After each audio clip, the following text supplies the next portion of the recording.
more people died from the vaccine than died from the disease. So that's crazy. So that's one. The other one is influenza. Last year in the United States, 24 and 25, the people who took the shot were 27% more likely to get influenza than the people who didn't take the shot. And I'd say, how'd that happen? I don't know. But it was definitely found out. So I'm not getting an influenza shot again this year.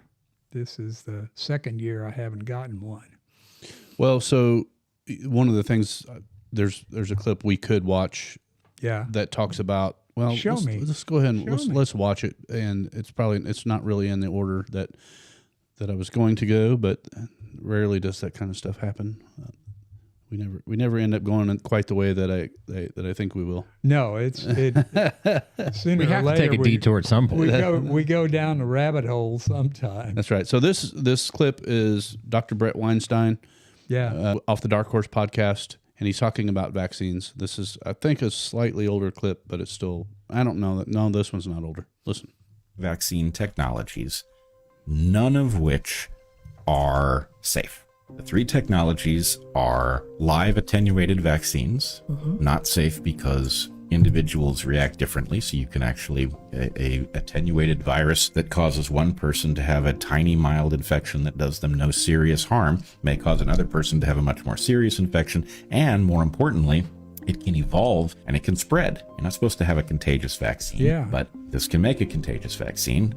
Witness, not necessarily about contagion, but the polio vaccine, live attenuated, has created many, many cases of polio. That's an intolerable downside for the vaccine. Second technology is the killed virus or virus fragments that get injected. And the problem with this is it doesn't convince the immune system that there's something to fight. And so the immune system doesn't mount a useful response unless it is triggered to do so by something called an adjuvant, which we've talked about many times. And adjuvants, the problem with them, as I discussed at the very beginning of the podcast here, is that they're non-specific. They just tell the immune system to freak out. And so the immune system will freak out, yes, at the antigen you've injected, but also to maybe the pollen that's blowing in the air that week, stuff that is in your gut and possibly leaking out because of exposures to other things. So an adjuvant is a very dangerous technology because telling your immune system to freak out is not a safe thing to do. And then the final one is this new mRNA technology. And the mRNA technology is unsafe because it moves haphazardly around the body. It triggers cells wherever it happens to be taken up to produce an antigen. And the immune system is going to regard your own cells producing a foreign antigen as virally infected, and it's going to kill them, which is very bad for you if it happens in your heart. There may be other places in the body where it's not so serious, but the point is random haphazard destruction of tissues around the body is not fundamentally safe. So edit that down to a paragraph. You've got three technologies. None of them are fundamentally safe. They all have their severe downsides. There are. Okay, so. Well said. Yeah, that was a really short clip. And so, you and I have talked about these vaccines for a long time, and I think we both have evolved in kind of what we think.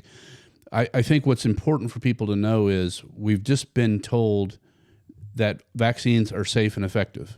And there's no nuance in the conversation. Nothing's allowed.